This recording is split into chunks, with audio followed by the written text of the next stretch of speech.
warahmatullahi wabarakatuh. Gimana kabar kamu hari ini? Alhamdulillah aku sehat. Gimana dengan kamu sendiri? Alhamdulillah sehat, semoga kita selalu dalam keadaan sehat walafiat ya. Amin. Nah, kedatangan aku hari ini untuk ngadain wawancara tentang pernikahan dini, apakah kamu bersedia? Insya Allah aku bersedia. Baik, terima kasih telah meluangkan waktunya. Nanti kalau misalnya ada pertanyaan yang kurang jelas dan kurang dimengerti, boleh ditanyakan ulang. Baik, langsung saja kita masuk ke dalam sesi wawancara kita kali ini. Apakah Anda sudah siap? Ya. Boleh perkenalkan diri kamu terlebih dahulu? Oke, jadi kenalin nama aku Najma Malika. Biasanya dipanggil Najmi. Kalau boleh tahu, umur kamu berapa sekarang? Kalau umur, karena aku kan 2005, jadi usia aku sekarang saat ini 18 tahun. Aku masuki 19 tahun. Apakah kamu udah kepikiran untuk nikah?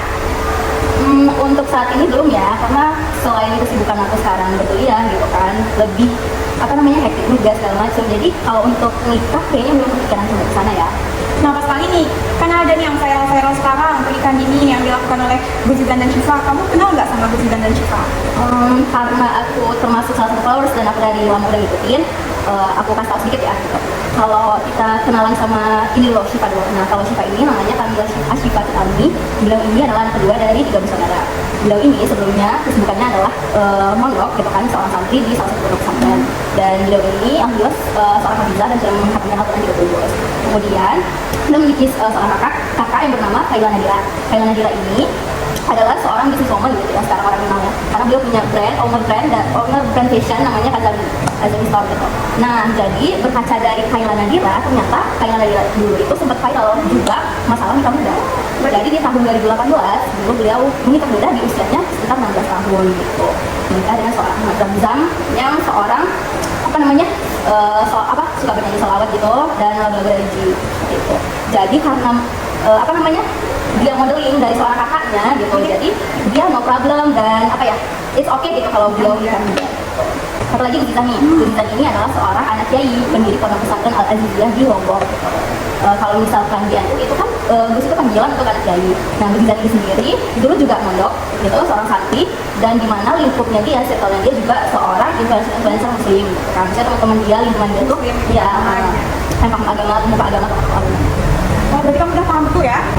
Nah, bagaimana pendapat kamu tentang kasus ini, tentang pernikahan ini? Sedangkan secara undang-undang, mereka sama sekali tidak memenuhi, karena kan batas minimal untuk menikah itu 19 tahun ya, maupun laki-laki atau perempuan. Gimana menurut kamu? Oke, kalau menurut pendapatku, pandangan aku juga sebagai seorang mahasiswa psikologi, secara kesiapan mental, emosional, itu tuh mereka sebenarnya belum siap, belum totally mampu lah kayak gitu kan.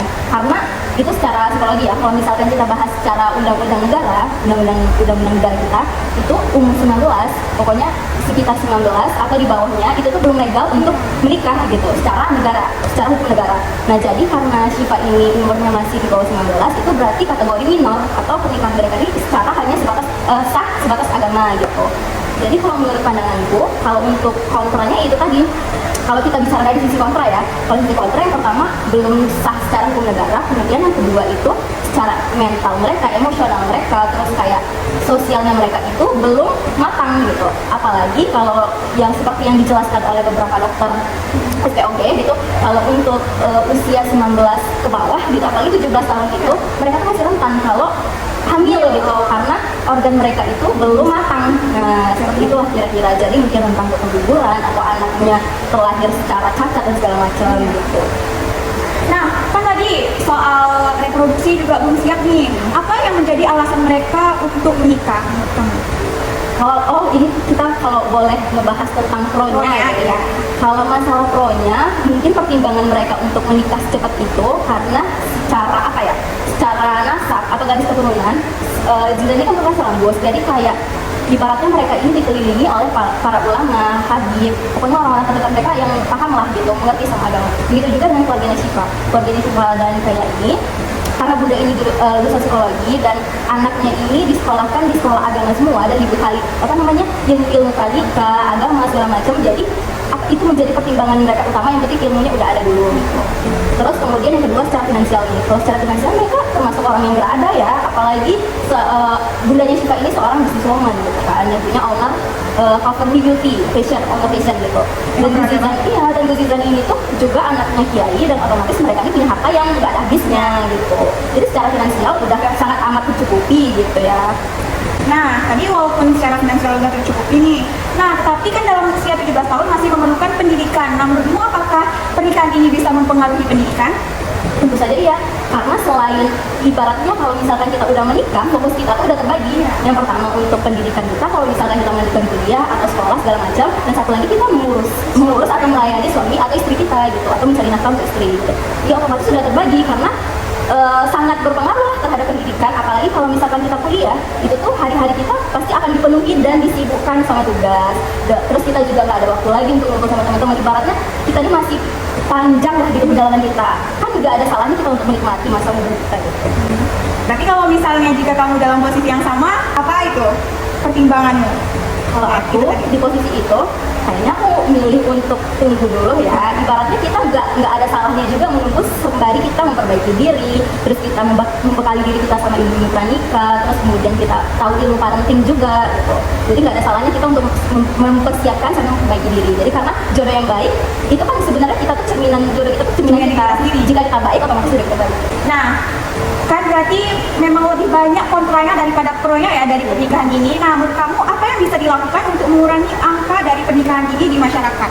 Ya, gini, sesimpel kita tuh harus mengedukasi gitu kan. Kita harus lebih banyak edukasi, apalagi terutama mereka influencer. Seharusnya mereka bisa lebih tegas untuk menginfluence orang-orang biar nggak banyak gitu yang ngikut pernikahan ini seperti itu. Jadi kita emang karena secara hukum juga sebenarnya itu belum gitu kan, belum di usianya mereka. Jadi selayaknya kita gitu kan, ya untuk apa ya, kita ini udah hidup di 2024, bukan di zaman Nabi yang dulu mereka perempuannya disiksa segala macam, terus di zamannya penjajah mereka perang, dan salah satu cara mereka untuk memperbanyak keturunan ya dengan cara menikah gitu. Bukan lagi di zaman itu, tapi sekarang kita udah di zaman yang lebih maju, udah nggak gelap lagi, udah nggak di zaman jahiliyah. Jadi itu perbanyak edukasi, kita lebih bisa bijak, cerdas, dan cermat untuk apa ya, menentukan masa depan kita. Apakah kita dengan kita menikah ini kan itu nggak selamanya terjamin kita bahagia gitu. Jadi sebaik mungkin kita pertimbangkan usia kita matang, kita secara emosional, mental, dan fisik itu menikah di usia berapa, dan otomatis itu di secara hukum negara di atas 19 tahun. Berarti kamu juga kalau misalnya dalam kondisi tersebut kamu juga tidak menikah ya. Nah, baik, sini aja sih wawancara saya kali ini. Terima kasih atas partisipasinya dan kesiapan meluangkan waktunya. Saya ucapkan terima kasih. Assalamualaikum warahmatullahi wabarakatuh.